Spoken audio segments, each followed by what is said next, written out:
देखो तुम्हारी जमहूरियत का जनाजा निकल रहा है। दरवाजा खोलो, देखो तुम्हारी जमहूरियत का जनाजा निकल रहा है। वो एक मुजाहिद जो अपनी आजादी के लिए, अपने हुकूक के लिए, अपने लोगों के लिए आवाज उठा रहा है, वो लगभग 30 साल से ज्यादा हो गए। वर्ल्ड रिकॉर्ड मुलाकातों का नवाज शरीफ के पास है। Guinness book of world record में आप देंगे, मैं आपको यकीन दिलाता हूं कि रिकॉर्ड लग जाएगा। मुलाकातों का Guinness book of world record में नवाज शरीफ के पास रिकॉर्ड है। जेल में मुलाकात, जेल में हमने निकाली थी, एवरेज 20 के करीब मुलाकातें रोज की निकल रही थी। हालांकि कुछ दिन छुट्टी भी होती है, मुलाकातें नहीं हो सकती बीच में, लेकिन नवाज शरीफ साहब का जो है वो रिकॉर्ड है मुलाकातों का। तबाही मुलाकातें मियां साहब ने फरमाई हैं जेल के अंदर। सहाफी हमारे साथ मौजूद हैं दोस्त, वो कहते हैं 14-15 बंदों का एक पूरा वो बनता था ऐसे दायरा, कुर्सियां लगती थी, मियां साहब तय करते थे, लिस्ट आती थी कि इसको बुला लो, इसको बुला लो, इसको। जिस बंदे ने लिस्टों पे गुड लगाए हों और क्रॉस लगाए हों, उसको क्या पता आर्टिकल कैसे लिखते हैं। इनकी टोटल कारकर्दगी जेल के अंदर जो लिस्ट बाहर से आती थी लिख के उर्दू जुबान में, उसके ऊपर क्रॉस या गुड लगाने की है। वो कहां से आर्टिकल पढ़ नहीं सके, ये कभी तो लिखेंगे ये आर्टिकल। दूसरा, शहबाज शरीफ साहब का मैंने अपनी आंखों से देखा, दोपहर का खाना नीचे लिखा हुआ जनाब मुझे ये चाहिए, ये चाहिए, ये चाहिए, ये चाहिए, ये चाहिए।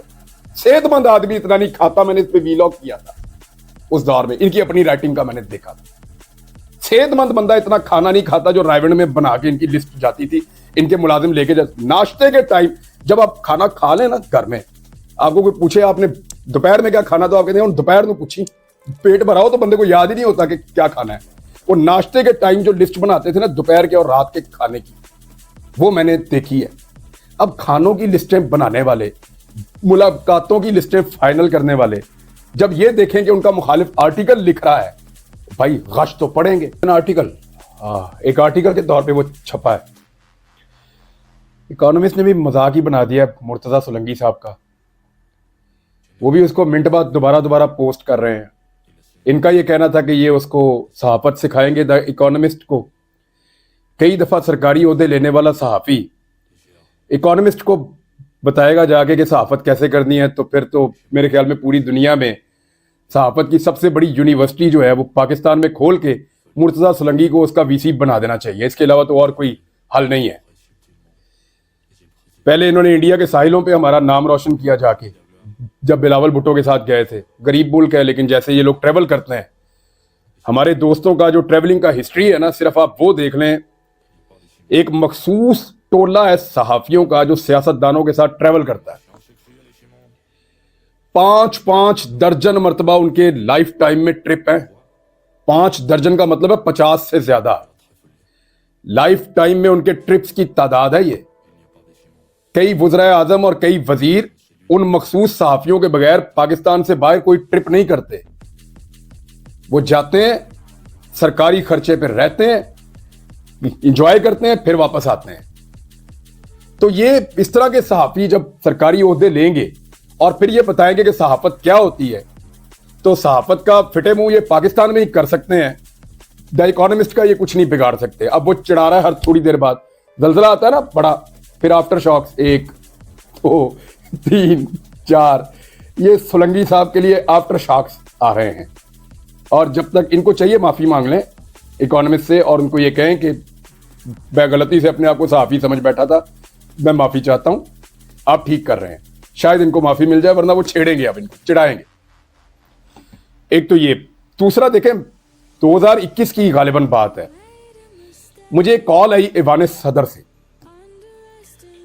उसमें मुझे आपको पता है ना, सदर पाकिस्तान के साथ भी एक पूरा सिस्टम होता है, उनके एडीसी होते हैं, उनके एमएस होते हैं, पूरा वो इनका निज़ाम होता है। मुझे कॉल आई जी, एक किताब की तकरीब रूनमाई है, तो आपने ईवान सदर तशरीफ लाना है और उसमें आपने कोई बात भी करनी है। आपने मेरी एक तकरीर सुनी होगी जिसमें मैं कह रहा हूं कि देखो तुम्हारी जमहूरियत का जनाजा निकल रहा है। दरवाजा खोलो, देखो तुम्हारी जमहूरियत का जनाजा निकल रहा है। उसे लगता है कि उसकी आवाज़ को, उसके ख्यालात को बांध के नहीं रखा जा सकता, बड़ी बड़ी फसीलों के पीछे उसकी सोच को कैद नहीं किया जा सकता। ये बात लोग अभी कोट कर देते हैं मुख्तलिफ पॉलिटिकल लोगों पे। एक्चुअली मैंने ये बात की थी डॉक्टर कासिम फतू के बारे में। उन्होंने एक किताब और लिखी थी। अब ये कौन साहब हैं? ये आप डॉक्टर आसिया अंद्राबी साहिबा, जो हम उनको अपनी बड़ी बहन समझते हैं पाकिस्तानी। आसिया अंद्राबी साहिबा की बड़ी खिदमात हैं मकबूजा कश्मीर में, वहां मुसलमानों के लिए आवाज उठाने में उन्होंने बड़ी कुर्बानी दी है। उनके शौहर 30 साल से जायद हो गए नेल्सन मंडेला से लंबी उनकी कैद है। डॉक्टर कासिम फतू साहब, नेल्सन मंडेला से लंबी उनकी कैद है। यानी आप मिसालें आप छोड़ दें, आप ये मिसाल भी एक ले लें, वो एक मुजाहिद जो अपनी आज़ादी के लिए, अपने हुकूक के लिए, अपने लोगों के लिए आवाज़ उठा रहा है, वो लगभग 30 साल से ज़्यादा हो गए। जिस दिन मैंने वो तकरीर की थी उस दिन वो 29 साल हुए थे। आज 29 नहीं है, आज 2 साल उसको भी गुजर गए तकरीर को, 2-2.5 साल। तो वो उनको तकरीबन 31 साल के करीब हो गए हैं या इससे ज़्यादा। उनकी एक और मैं कह रहा हूं तो उससे पहले भी उनकी किताबें थी। भारत से ज्यादा कोई जुल्म कर रहा है पाकिस्तानियों के मुताबिक? जो पाकिस्तानी है, हमारा ये मानना है कि अगर इस जमीन पे कहीं पे जुल्म हो रहा है किसी कौम के ऊपर, तो वो भारत कर रहा है कश्मीरियों पे, या इजराइल कर रहा है हमारे फलस्तीनी भाइयों पे। ये 2 ही मिसालें हम देते हैं ना दुनिया में। तो भारत की कैद में एक आदमी किताबों पे किताबें लिख रहा है और वो छप रही हैं, और हम अपने ऐवान सदर के अंदर बुला के उसको रिस्पेक्ट भी दे रहे हैं। कोई नहीं बोला। और भाई दुनिया लिखती है किताबें। एहसान का इंटरव्यू नहीं आप लोगों ने देखा? कौन था वो? उसका जुर्म क्या था? भाई हमने देखा इंटरव्यू, उसको राइट मिला कि वो आके अपनी बात करे। टीवी के ऊपर उसने अपनी बात की। कई बातें उसने ऐसी भी की जिससे मैं इख्तलाफ करता हूं, कई बातें उसकी अच्छी भी लग रही होंगी लोगों को, सुनने वालों को। तो वो भी तो छप गया, तब तो कोई नहीं बोला। अब जो लोग हिस्सेदार थे उन चीजों के, या जो कह रहे थे उस वक्त, अब वो सहाफी छलांगे मार रहे हैं लंबी लंबी कि जनाब इमरान खान ने आर्टिकल क्यों लिख दिया। और भाई दुनिया में प्रैक्टिस है, लिखने पढ़ने वाले बंदे लिखते ही होते हैं। लिखने पढ़ने वाले बंदे लिखने पढ़ने का ही काम करते हैं। वो यही काम करेगा, उसको आप, यानी ये तो मुमकिन ही नहीं है कि आप इंफॉर्मेशन छीन लें इस दौर में किसी से। वो अगर कैद में है, उसको इंफॉर्मेशन मिल रही है, वो उसका एनालिसिस तो करेगा। और अगर वो कुछ लिख रहा है और वो पब्लिश हो जाता है, इसमें प्रॉब्लम क्या है? क्या भुट्टो साहब की किताबें नहीं आप पढ़ते? या और मौलाना मौदूदी साहब ने जो कुरान पाक की तफसीर लिखी, उसका एक मेरे पास एक कुछ जिल्दें मेरे पास हैं। उसमें शुरू में उन्होंने कुछ लिखा। उन्होंने कहा कि मेरा ये काम बार बार रुक जाता था, तो इस मर्तबा मैं लंबा गिरफ्तार हुआ हूं।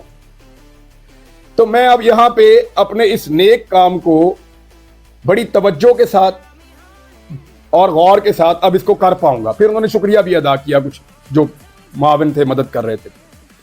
मैंने वो तहरीर कहीं पढ़ी तफसीर पढ़ने से पहले। इतना नेक काम उन्होंने किया, क्या उनको कोई इजाजत चाहिए थी इस काम को करने के लिए? आप सबके अपने अपने अफकार होते हैं। नवाज शरीफ, प्रॉब्लम क्या है देखें, वर्ल्ड रिकॉर्ड मुलाकातों का नवाज शरीफ के पास है। Guinness book of world record में आप देंगे, मैं आपको यकीन दिलाता हूं कि रिकॉर्ड लग जाएगा। मुलाकातों का Guinness book of world record में नवाज शरीफ के पास रिकॉर्ड है। जेल में हमने निकाली थी एवरेज 20 के करीब मुलाकातें रोज की निकल रही थी। हालांकि कुछ दिन छुट्टी भी होती है, मुलाकातें नहीं हो सकती बीच में, लेकिन नवाज शरीफ साहब का जो है वो रिकॉर्ड है मुलाकातों का। तबाही मुलाकातें मियां साहब ने फरमाई हैं जेल के अंदर। सहाफी हमारे साथ मौजूद हैं दोस्त, वो कहते हैं 14-15 बंदों का एक पूरा वो बनता था, ऐसे दायरा, कुर्सियां लगती थी, मियां साहब तय करते थे, लिस्ट आती थी कि इसको बुला लो, इसको बुला लो, इसको। जिस बंदे ने लिस्टों पे गुड लगाए हों और क्रॉस लगाए हों, उसको क्या पता आर्टिकल कैसे लिखते हैं। इनकी टोटल कारकर्दगी जेल के अंदर जो लिस्ट बाहर से आती थी लिख के उर्दू जुबान में, उसके ऊपर क्रॉस या गुड लगाने की है। वो कहां से आर्टिकल पढ़ नहीं सके ये, कभी तो लिखेंगे ये आर्टिकल।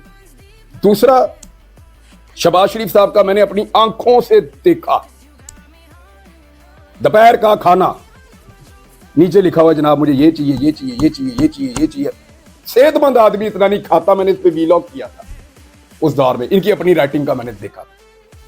सेहतमंद बंदा इतना खाना नहीं खाता जो रायवण में बना के इनकी लिस्ट जाती थी, इनके मुलाजिम लेके जाते। नाश्ते के टाइम जब आप खाना खा लें ना घर में, आपको कोई पूछे आपने दोपहर में क्या खाना, तो आप कहते हैं दोपहर में पूछी, पेट भरा हो तो बंदे को याद ही नहीं होता कि क्या खाना है।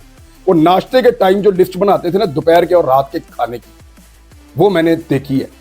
अब खानों की लिस्टें बनाने वाले, मुलाकातों की लिस्टें फाइनल करने वाले जब ये देखें कि उनका मुखालिफ आर्टिकल लिख रहा है, भाई गश तो पड़ेंगे।